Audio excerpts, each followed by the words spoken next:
This video explains why Roman Protasevich's Ryanair plane was hijacked to Belarus and why he's getting the same treatment as Alexei Navalny and Jamal Khashoggi. Hello friends, this is Unmasked Truth with Harmanjeet Saini, where I provide unique analysis of world events based on the unmasked truth that after surrender, Germany continued World War II clandestinely and became a killing machine. I will provide true news that you will find nowhere else. Roman Protasevich is a 26-year-old Belarusian dissident journalist who was on a Ryanair flight from Greece to Lithuania on Sunday, May 23, 2021, when the plane was forced to fly to Minsk, the Belarusian capital.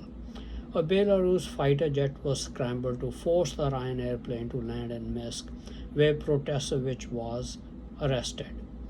His 23-year-old girlfriend Sofia Sapega was also arrested. She's a Russian citizen and a law student at the European Humanities University in Lithuania.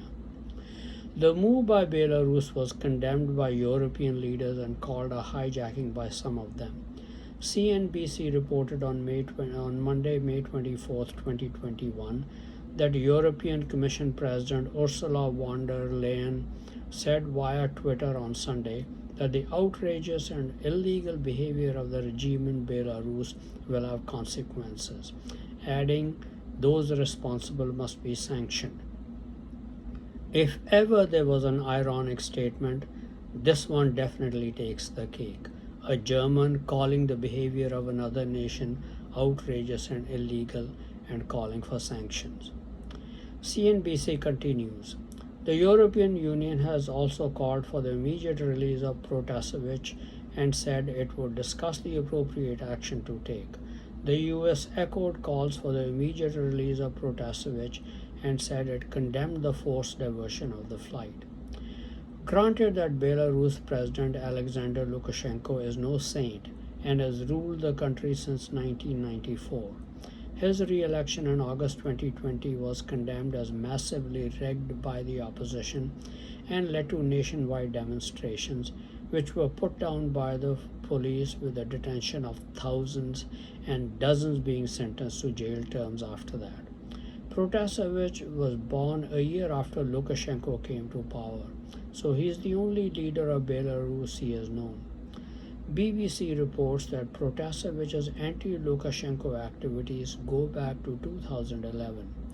As a teenager, he was expelled from school for taking part in a protest.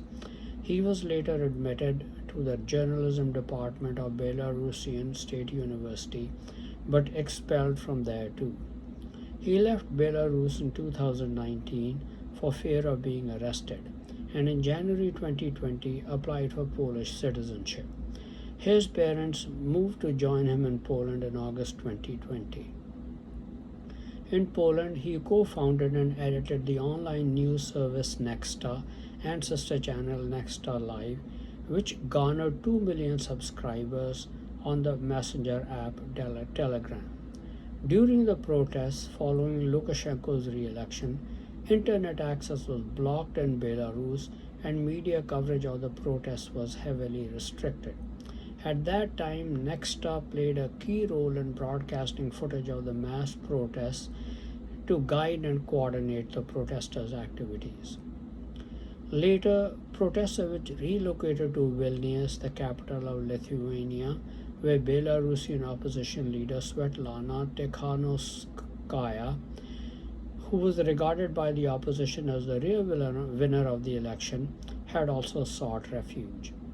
In November 2020, Belarus launched a probe against Protasevich and Nexta's co-founder, Stepan Putsila, accusing them of terrorist activities. Of course, Protasevich thought he was safe in Lithuania, but Lukashenko found a way to apprehend him. In the past, I have commented in my videos about Alexei Navalny, who was allegedly poisoned by the Russians and nearly died. But he survived after he was allowed to go to Germany for treatment. Knowing that Navalny was a German masquerader, I had predicted that Navalny's life would be in danger if he returned to Russia, but he would not be allowed to stay in Germany. So he had two choices: either return to Russia or choose to seek asylum in another country and settle down there. The reason why I was able to predict that was that I knew that Satan had given his judgment to the Germans, that German masqueraders in all countries should not be allowed to come to Germany and should fight the war in their own countries. That is why Alexei Navalny and other Russian billionaire German masqueraders were not allowed to settle in Germany. Most of the Russian billionaire German masqueraders chose to stay out of Russia and settle in other countries such as Britain. However, Navalny was persuaded by the Germans to go back to Russia and continue to harass and fight the Russian government of Vladimir Putin from inside Russia. The Washington Post columnist Jamal Khashoggi, a Saudi dissident, was assassinated in the Saudi consulate in Istanbul on October 2, 2018. Khashoggi was also a German masquerader. Because the Saudis don't do Germany's bidding and obey their orders, they target the Saudi government and the royal family and harass them in any way they can. One of their favorite tactics is to use journalists to constantly needle, harass, and defame the rulers. That's the work Jamal Khashoggi was performing for the Germans safely from Washington, D.C., or so he thought, as a columnist for the Washington Post.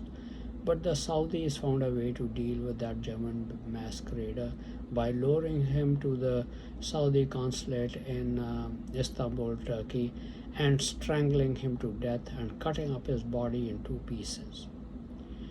Protasevich of Belarus is cut from the same cloth. He is a German masquerader engaged in harassing and troubling Alexander Lukashenko, just as Navalny has harassed, maligned, and defamed Putin, and Jamal Khashoggi was engaged in maligning and smearing the Saudi royal family. The Saudis dealt with Khashoggi appropriately.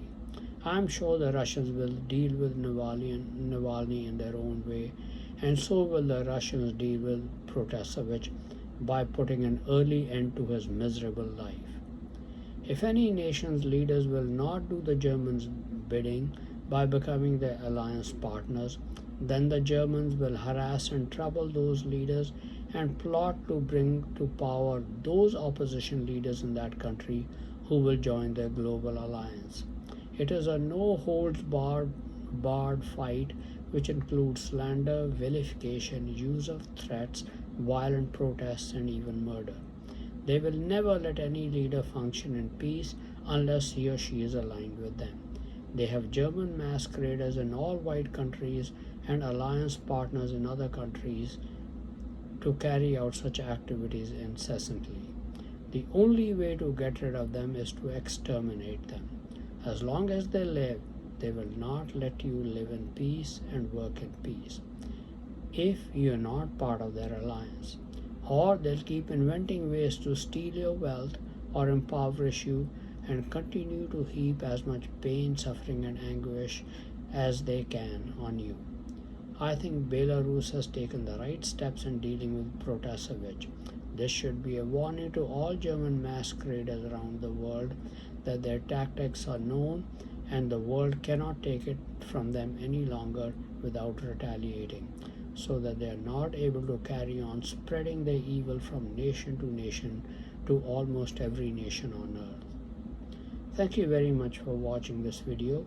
Please continue to watch my videos and read my articles on important world events, World War III watch, politics, international business, advice on health and medical problems, and much more for in-depth and insightful analysis. Please also subscribe to my Facebook channel, Unmasked Truth with Harmanjeet Saini, to view and get information on the latest videos, and also my YouTube channel of the same name, Unmasked Truth with Harmanjeet Saini.